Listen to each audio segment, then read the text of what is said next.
नमस्ते जी। 187वीं श्रव्य कणिका सत्यार्थ प्रकाश स्वाध्याय एवं प्रवचन माला आप सभी धर्म प्रेमी महानुभावों का हार्दिक स्वागत है। छठे समुल्लास में राजधर्म विषय है। आज उस प्रकरण में मित्र उदासीन तथा शत्रुओं को बढ़ने न दें, ये शीर्षक के अंतर्गत कुछ श्लोक आ रहे हैं। मनुस्मृति के 4 श्लोक हैं।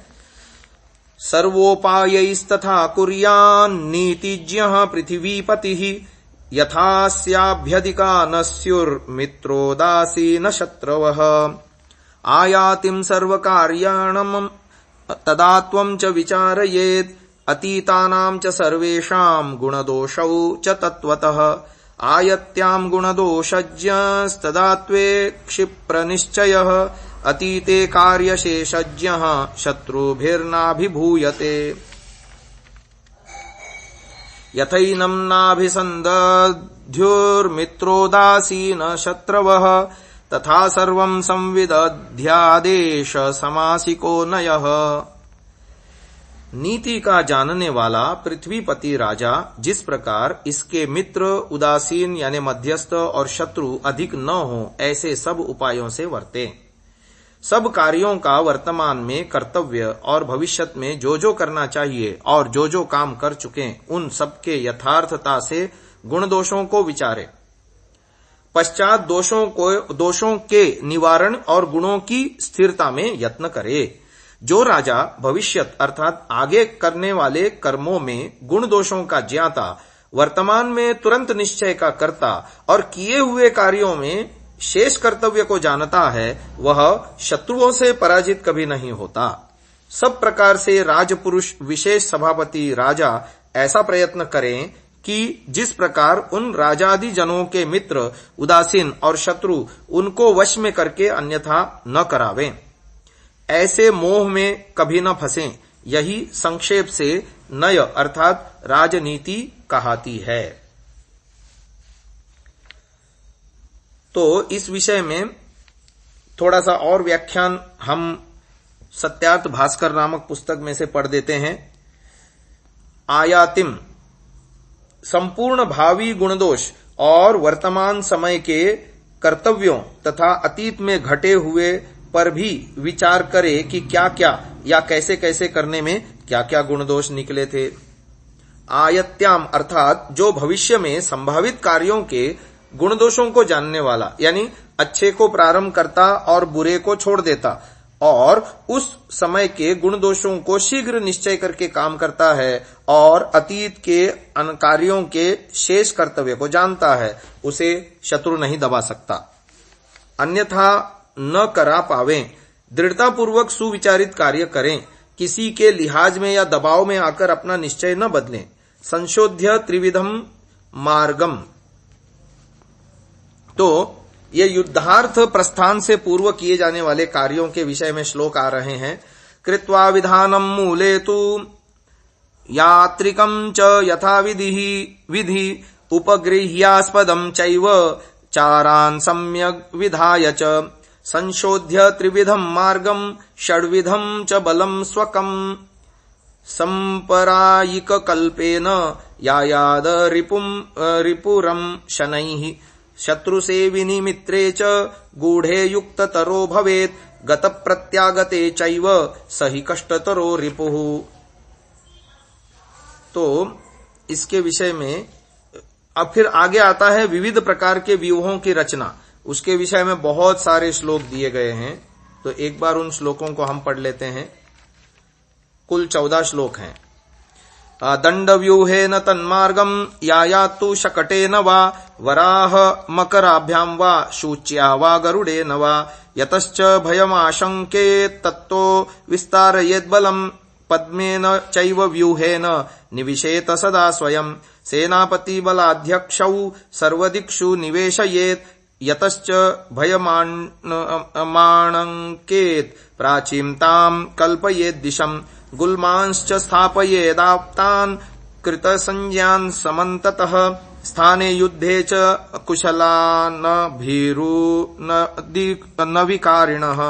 संहतान योधयेदल्पान कामं विस्तारयेद बहून शूच्या वज्रेण चैवैतान व्यूहेन व्यूह्य योधयेत स्यन्दनाश्वैः समे युध्येदनूपेनोद्वीपैस्तथा वृक्षगुल्मावृते चापैरसि चर्म युधैः स्थले प्रहर्षयेत् बलं व्यूह्य तांश्च सम्यक् परीक्षयेत् चेष्टा चैव विजानीयादरीन् योधयतामपि उपरुध्यारिमासीत राष्ट्रं चास्योपपीडयेत् दूषयेच्चास्य सततं यवसान्नोदकेन्धकम् भिन्द्याच्चैव तडागानि प्राकारपरिखास्तथा समवस्कन्दयेच्चैनं रात्रौ वित्रासयेत्तथा।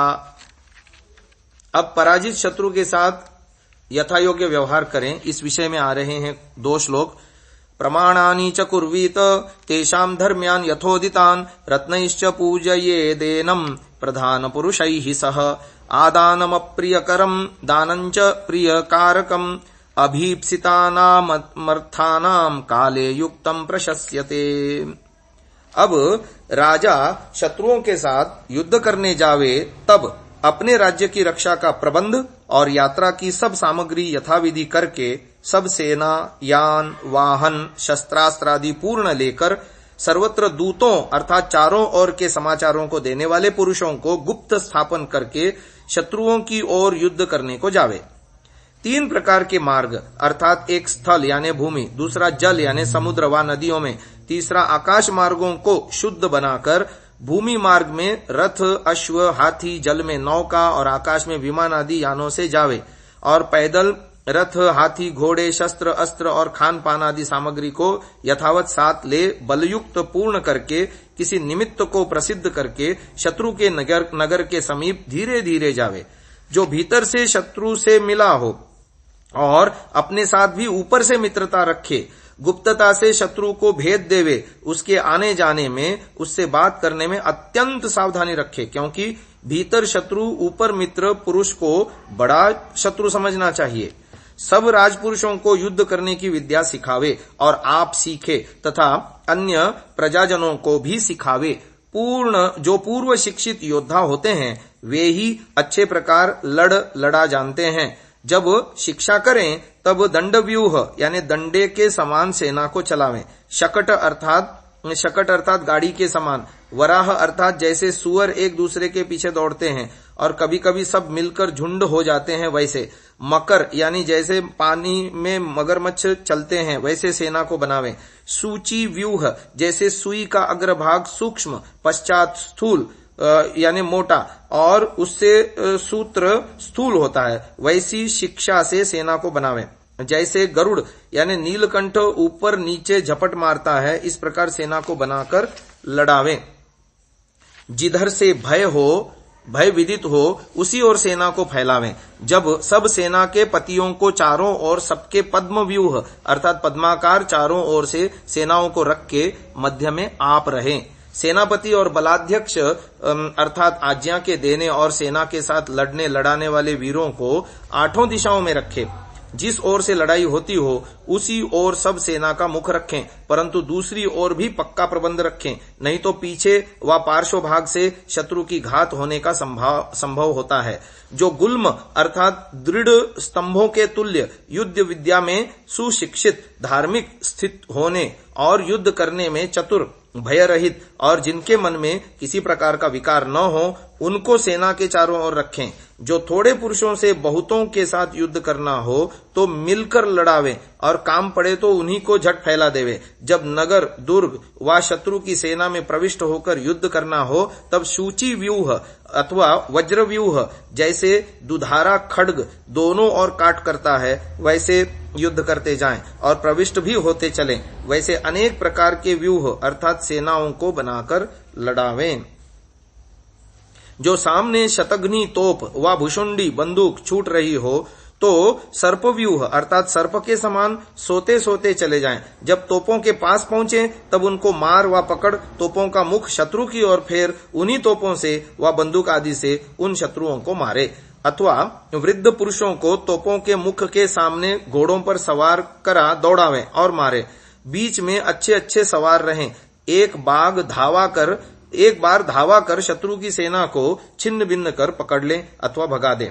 जो समभूमि में युद्ध करना हो तो रथ घोड़ों को पदाती से, और जो समुद्र में युद्ध करना हो तो नौका, और थोड़े जल में हाथियों पर, वृक्ष और झाड़ी में बाण तथा स्थल बालू में तलवार और ढाल से युद्ध करावें।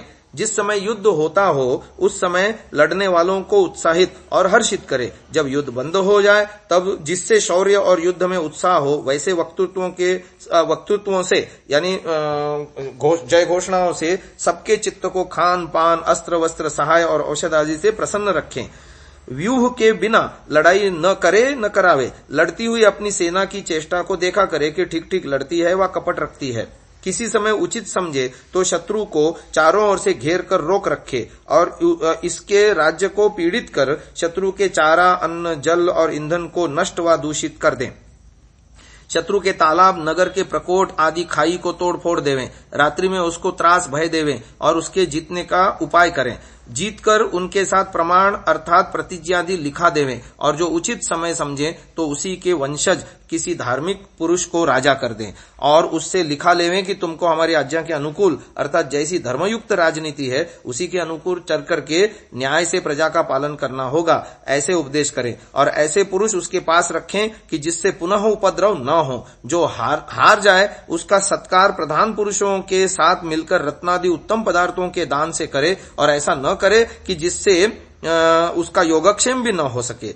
जो उसको बंदी गृह करे तो भी उसका सत्कार यथायोग्य रखे, जिससे वह हारने के शोक से रहित होकर आनंद में रहे। क्योंकि संसार में दूसरे का पदार्थ ग्रहण करना अप्रीति और देना प्रीति का कारण है, और विशेष करके समय पर उचित क्रिया करना और उस पर पराजित के मनोवांछित पदार्थों का देना बहुत उत्तम है।